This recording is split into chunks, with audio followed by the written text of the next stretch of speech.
हम अक्सर ही कहते हैं कि भगवान दया के सागर हैं, पर फिर भी हम देखते हैं कि संसार में इतना कष्ट है, इतनी परेशानी है। तो भगवान इतने दया के सागर हैं, इतने करुणामयी हैं, इतने प्रेमी हैं, तो फिर संसार में कष्ट क्यों है? लोगों को दुख क्यों भोगना पड़ता है? तो बताया जैसे एक बच्चा अगर लैट्रीन में सन जाए या मिट्टी में सन जाए तो कितना भी रोए तो माँ जो है उसको कस के पकड़कर नहला धुला के जब तक साफ नहीं कर लेती, कितना भी रोए पर माँ भी कस कस के तेल मल के उनको नहलाई देती है। ऐसे ही हम कितना भी रोएं चिल्लाएं पर भगवान हमें रगड़ रगड़ के नहा धुला के साफ कर ही देते हैं कि मेरा बच्चा जो है गंदा हो रहा है। गंदा हो रहा है मतलब कुछ हमारे ऐसे हिसाब किताब हैं कुछ कर्मों का, और भगवान जिस भक्त को अपने पास बुलाना चाहते हैं उसे वो ज़रूर शुद्ध करते हैं। बिना शुद्ध करे उनको पता है ये आएगा नहीं, मेरे पास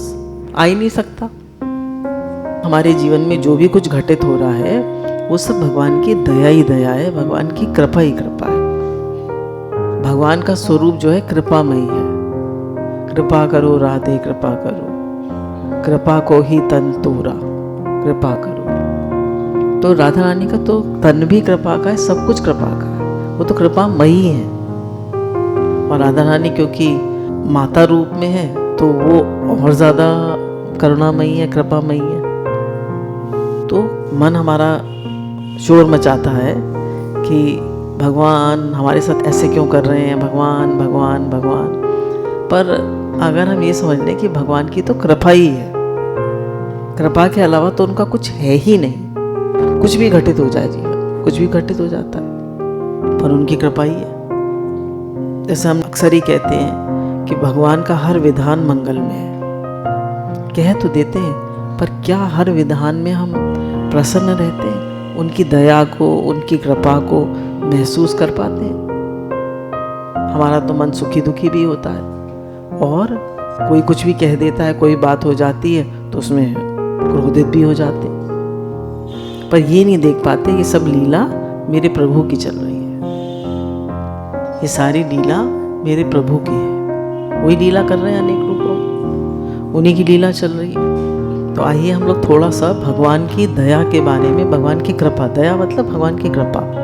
और पहले दादा भगवान की एक पॉइंट चलती थी कि impartial justice is the purest mercy of God. भगवान की जो जस्टिस है ना वो इम्पार्शियल है।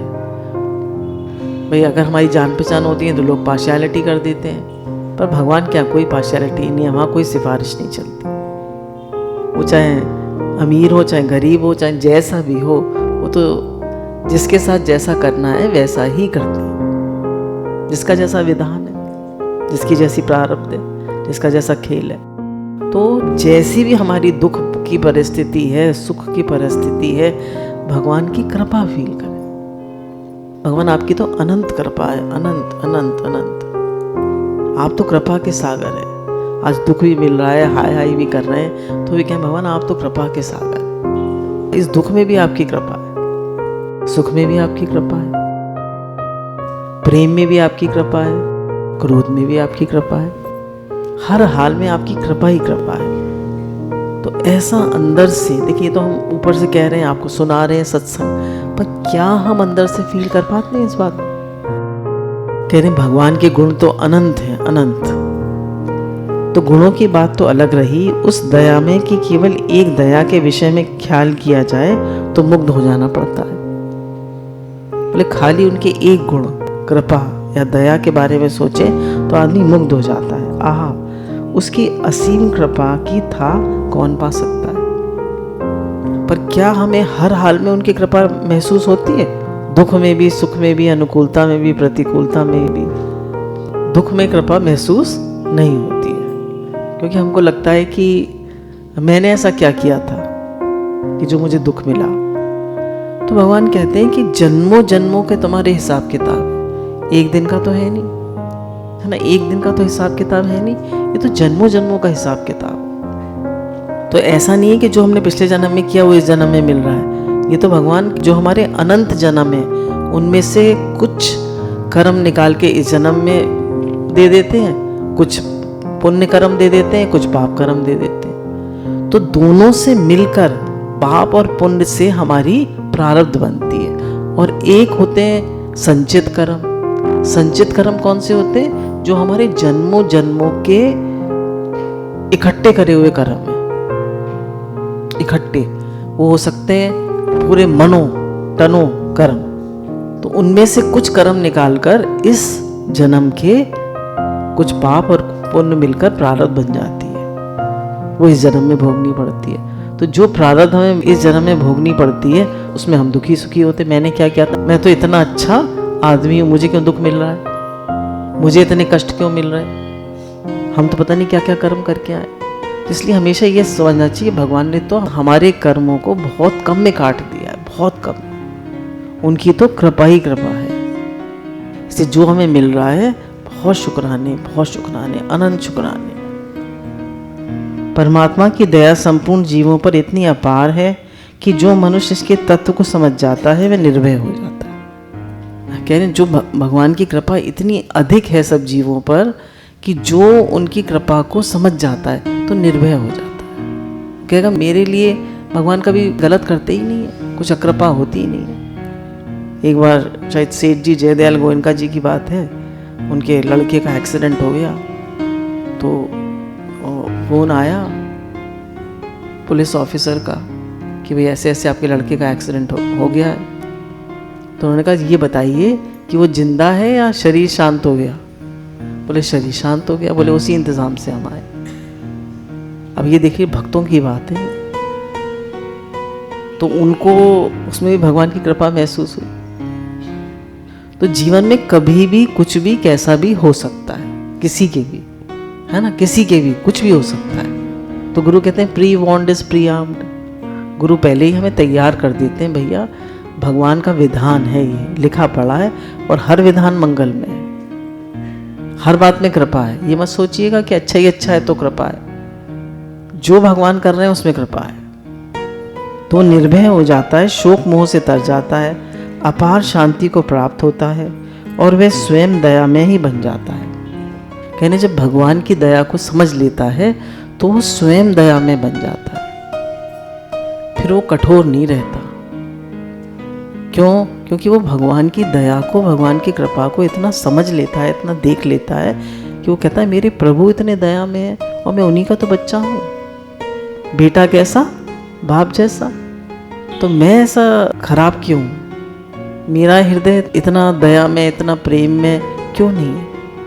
मेरा हृदय क्यों कठोर है? मेरे हृदय में प्रेम क्यों नहीं है? ऐसे पुरुष की संपूर्ण क्रियाओं में भी दया भरी रहती है, उससे किसी भी हिंसा तो हो ही नहीं सकती। कह रहे हैं जो भगवान का भक्त भगवान की कृपा को समझ लेता है उसके हृदय में भी दया ही दया आ जाती है। कोई कैसे भी उसके साथ चले उसके तो दया ही दया रहती है, और वो भी किसी भी जीव के प्रति हिंसा नहीं करता, किसी को भी कष्ट नहीं देता है। एक बार एक महात्मा जी थे, उन्हें अतिसार का रोग हो गया। अतिसार कहते हैं बार बार लेटरीन आए, उसको अतिसार कहते हैं। तो अब उन्होंने कहा भाई कौन बार बार सफाई करेगा और कहाँ तक सफाई करेगा, हर थोड़ी थोड़ी देर में थोड़ी थोड़ी लेटरीन आ रही है उनको। तो समुद्र के किनारे जाके पड़ गए कि समुद्र की लहरें आएंगी साफ कर जाएंगी, क्या करें। तो एक छोटा सा बालक आया, वो बार बार सेवा करने लगा। तो महात्मा जी थोड़ी देर तो देखते रहे, बोले प्रभु आप इस रूप में आ गए, अब इतना गंदा काम करोगे मेरे लिए? तो अगर आपको सेवा करनी है तो मेरा कष्ट निवारण कर दो। बोले इस जन्म में मैं चाहता हूँ तेरा काम पूरा हो, तुम मुझसे मिलकर एक हो। इस जन्म में अगर तू पूरा नहीं करेगा तो फिर अगले जन्म में करना पड़ेगा। तो मैं चाहता हूँ इसी जन्म में तेरे सारे पाप कट कर मुझसे मिलकर तू एक हो जाए। लोग कहेंगे ये भक्त है और इसमें कष्ट आ रहा है, कोई सेवा भी करने वाला नहीं है, इसलिए मैं तेरी सेवा करने आया। तो कोई नहीं होता है सेवा करने वाला, तो भगवान स्वयं आते। इतनी दया में, इतना कृपा में है, इतने प्रेमी है।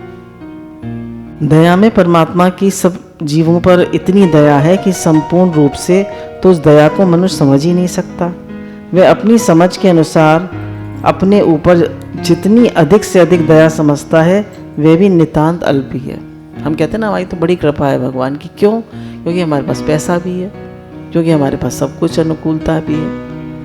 पर बोले सब कुछ चेंजेबल है ना, जगत में सब कुछ चेंजेबल है। ठीक है, भगवान ने अनुकूल परिस्थिति दी है, बहुत शुक्राने भगवान के। ये भी बहुत बड़ी भगवान की कृपा है, क्योंकि अनुकूलता में सहज रूप से भजन होता है। पर भगवान की कृपा और ज़्यादा है जब प्रतिकूलता में भी भजन हो, और भगवान की कृपा पे जरा भी संदेह ना, और तीव्रता से भजन करे, और लगन से भजन करे, घबराए नहीं, डरे नहीं, चिंता नहीं करे, और भगवान की तरफ देखे बस कि भगवान आप है ना, मुझे चिंता करने की क्या जरूरत है। मनुष्य ईश्वर दया की यथार्थ कल्पना ही नहीं कर सकता। भगवान की अनंत दया सबके ऊपर समभाव से गंगा के प्रवाह की भांति नित्य निरंतर चारों ओर से बह रही है। कह रहे भगवान की कृपा में पार्शियलिटी नहीं है जरा भी, समान रूप से सबको मिल रही है। और मनुष्य तो पार्शियलिटी कर जाता है, किसी भी पद पर हो पार्शियलिटी कर जाता है, पर भगवान की जो कृपा है वो उसमें जरा भी पार्शियलिटी नहीं है, वो समान रूप से सबके ऊपर बह रही है। अब इस कृपा से जो जितना लाभ उठाना चाहे उठा सकता है। खेद की बात है कि लोग इस रहस्य को न जानने के कारण दुखी हो रहे हैं, ये उनकी मूर्खता है। बोले जब दुख आए तो मनुष्य दुखी हो तो ये हमारी मूर्खता है, क्योंकि है तो भगवान की कृपा, वो शुद्ध कर रहे हैं जीव को, और हम कह रहे हैं इतना दुख आया, इतना दुख आया। कुंती ने क्या मांगा? दुख पर दुख देना। देखिए पांडवों के जीवन में कितना दुख था शुरू से अंत तक। पर जब कुंती ने क्यों कहा दुख पर दुख देना?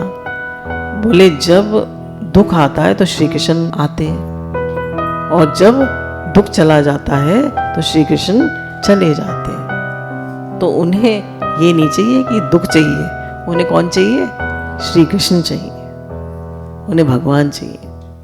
तो उन्होंने कहा दुख पर दुख, मतलब एक के बाद एक आप दुख देना, ताकि मेरे जीवन में आप निरंतर रहे, और जो मेरे पुत्रों में मेरा मोह है ना वो भी निकल जाए, वो मेरा मोह आप में हो जाए। ऐसी प्रार्थना कुंती माता बुआ है भगवान की सगी, तो ये प्रार्थना कर रही है कि मेरा पुत्रों में जो मोह है वो निकल जाए, आप में मोह हो जाए। तो जैसे गंगा जी के किनारे कोई बैठा हो और वो जानता नहीं हो गंगा जी है, सोचेगा पता नहीं कैसा जल है, पी सकता हो नहीं पी सकता हो, बड़ा प्यासा हो तो उसकी प्यास नहीं बुझेगी, जानता ही नहीं है गंगा जी है। बोले इसी प्रकार हम जानते ही नहीं है भगवान की कृपा को, भगवान की कृपा भी अनंत गंगा जल के प्रवाह की तरह बह रही है। तो जो जितनी कृपा भगवान की महसूस करेगा उतना ही अधिक लाभ ले सकता है उसका। हर छोटी छोटी बात में आप फील करिए भगवान की बहुत कृपा है। आज दिन तक जो भी मेरे जीवन में हुआ भगवान की कृपा है, गुरु की कृपा है, गुरु का आशीर्वाद है, भगवान की कृपा है। छोटे छोटे आज भजन हो रहा है जीवन में, आज हमको भगवान प्यारे लग रहे हैं, आज हमको सत्संग मिल रहा है जीवन में, हमें गीता रामायण भागवत सुनने को मिल रही है। कितनी कृपा है भगवान की। हम भारतवर्ष में पैदा हुए जहाँ भगवान ने जन्म लिया, कितनी कृपा है उनकी। हे नाथ, हमको स्वामी राम सुखदास जी जैसे संत मिले जिनके उद्गारों से हम बार बार कह पाते हैं, स्मरण कर पाते हैं, हे नाथ हे नाथ हे नाथ हे नाथ। हे नाथ आपको कभी भूलूं नहीं, मैं आपका हूँ प्रभु, आप मेरे हैं, इस बात को बार बार याद कर पाते हैं। बोलिए सच्चिदानंद भगवान की जय, सद्गुरुदेव भगवान की जय, बांके बिहारी लाल की जय, वृंदावन बिहारी लाल की जय, हमारे सद्गुरुदेव भगवान की जय। जय जय श्री राधे